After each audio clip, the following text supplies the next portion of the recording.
First time I ever saw Dave Chapelle was the Clayton Bigsby sketch.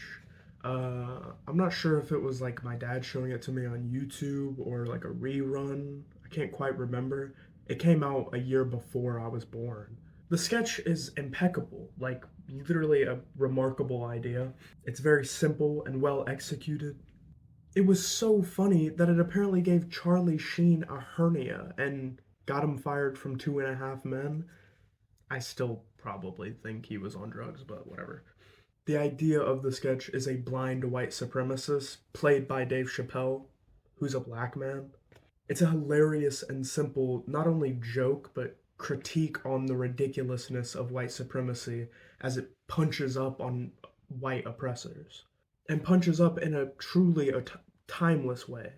Fast forward to now, where he fails to pass off the ridiculousness of transphobia as comedy, and this is the punchline to his opener of his new special. And he was clearly Jim Carrey. I could look at him and I could see he was Jim Carrey. Anyway, I say all that to say, that's how trans people make me feel.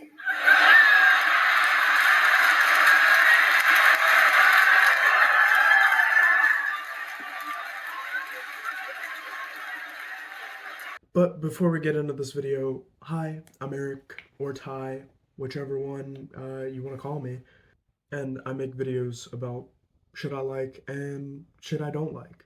This happens to be the latter. How do we get to Dave Chappelle's transphobia? Not only transphobia, but him just not being as funny as he used to be. Dave Chappelle started his comedy career at 16 years old and popped out on the scene like super quickly. A big help in that was his appeal to white audiences early in his stand-up career, as opposed to what like basically every black comic has to go through, which is working your way up through black crowds first.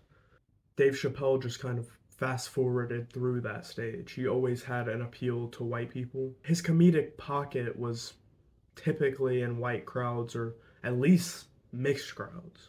Chappelle blew up into stardom with The Chappelle Show. During this time, he was justifying the commodification of himself to white people with one thing or another, until he ended up walking away from a $50 million contract extension for The Chappelle Show. Why would he walk away from $50 million?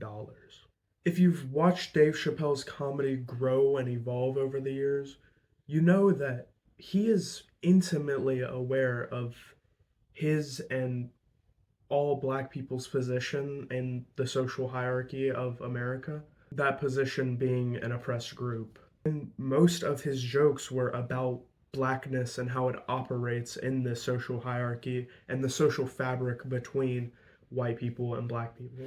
To mark the end of the Chappelle Show, it was ultimately a white worker in the crew that made him realize some people are laughing at him and not with him because they don't understand what he's talking about. This is the moment he experienced how oppressors can commodify the oppressed people's art really as they see fit. Not only commodify, but exploit. And after turning down this deal and leaving media for a decent amount of time, Dave Chappelle came back buff and really with like one thing on his mind. Go from exploitee to exploiter. It seems like he wants to avoid being laughed at by freaks, so he became a freak. And he came back around the time of like Trump becoming president and proceeded to exploit the trans community for not really laughs, more for applause. So now I ask the question, is Dave Chappelle washed? His previous two specials were chock full of disdain and ignorance towards the trans community, but I'll skip over those for the New Year's special, The Dreamer. I think it's funny how the intro and outro for this special is like inspirational. And the opening joke starts with a story where he evokes the name of Norm Macdonald, the late and great comedian probably have know him for SNL sketches, brash humor. This his name will come up later. It's important. He talks about how Norm introduced him to his idol Jim Carrey while Jim was immersed in a role as another dead comedian, Andy Kaufman, during the filming of Man on the Moon, a role that Carrey took seriously enough to stay in character all through production. Chappelle uses the words, "In hindsight, how lucky am I that I got to see one of the greatest artists of my time immersed in one of his most challenging processes ever. As it was happening, I was disappointed." And I'll paraphrase a bit, but he goes on to use the rhetoric of, "I had to pretend that this is Andy Kaufman instead of Jim Carrey, and it frustrated and annoyed me." Just for him to really spoil this whole setup for a weak punchline of, "That's how trans people make me feel." The punchline to what I considered one of my favorite comedians of all time is, "Trans people are acting and that makes me uncomfortable." It'd be surprising if I had to explain why this isn't funny. Trans people aren't pretending. Science agrees that transness isn't just random people acting, it's a makeup of the human brain. It's no different than like making a joke about an autistic person being like, "Oh, they act weird and I don't like that." Like, what? And how does the audience he cultivated react? Not even like literally just applause. Not like you hear some like laughs, I guess, but they're just clapping. It's not really laughs, it's more of just applauding his transphobia. Applauding the fact that he's transphobic like them. And this bit also blows my mind because he evoked the name of Norm Macdonald, a man who is intimately aware of how good and bad jokes can affect marginalized communities. Norm literally took a Caitlyn Jenner joke out of a Netflix special because he understood that it wasn't funny and could easily be misconstrued by freakazoid monsters.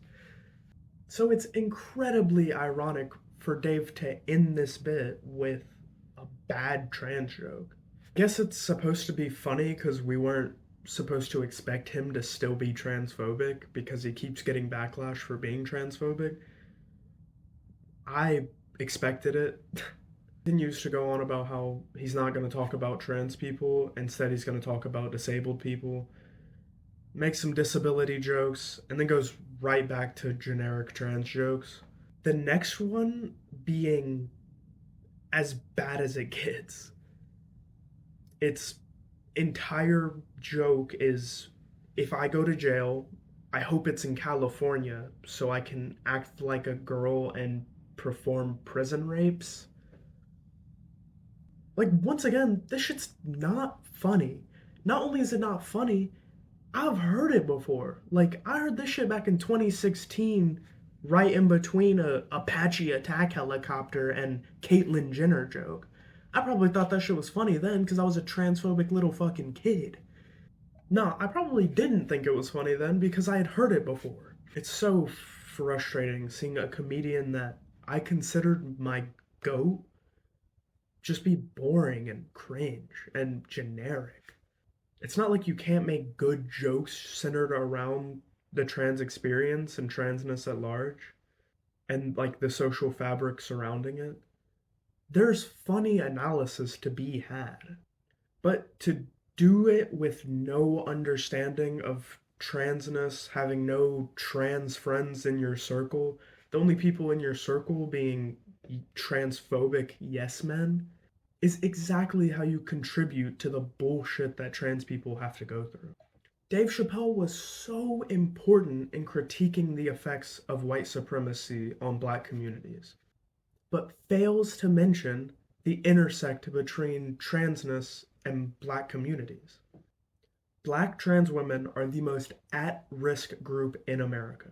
They're only 13% of the transgender community, and account for over 75% of the murdered trans people. The perpetrators, more often than not, being other members of their Black communities. This is because learned homophobia and transphobia compounded with poor material conditions equals sad shit. It compounds into the most unsafe group in American society. Trans hate crimes have increased year over year. This is because transphobes get radicalized through media and the swaths of anti-trans bill proposals. Not to mention the lack of gun control, giving guns to fucking crazy people. Now, I'm not gonna say someone's gonna watch this special and go assault a trans person. Like, that's a pretty big step. I am saying Dave Chapelle contributes to the normalization of transphobia in a particularly disgustingly negligent and disappointing way because of how important he is to Black communities and how linked the Black community and trans plight is. The greatest comedians don't have to punch down on marginalized communities to be funny. George Carlin talked about this a lot. I'll show a clip here. The thing that I find unusual, and it's not a criticism so much, but his targets are underdogs. And comedy traditionally has picked on people in power, people who abuse their power. Women and gays and immigrants are kind of, to my way of thinking, underdogs. And why does he get away with it, do you think, then? well, We have never laughed at jokes about the well, he's poor. appealing. I think he's appealing largely. I think his core audience are young white males who are threatened by these groups. I think a lot of these guys aren't sure of their manhood because that's a problem when you're going through adolescence. Am I really?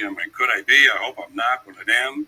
And the women who assert themselves and are competent are a threat to these men, and so are immigrants in terms of jobs. And So that's why we as an audience then will laugh. You say we. I don't think you're. I don't know. But I think you're collective we. I think that's what is at the core of that experience that takes place in these arenas.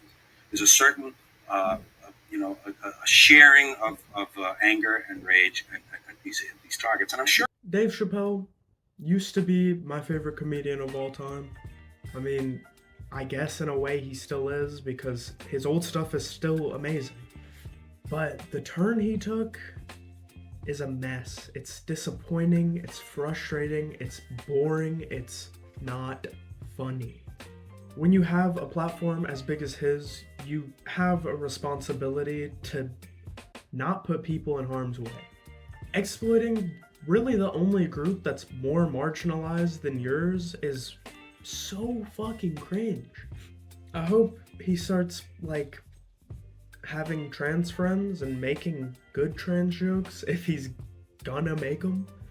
But if he's not gonna try to actually make himself a part of trans allies, then why keep shitting on them? I know why he keeps shitting on them, because his fan base is white transphobes.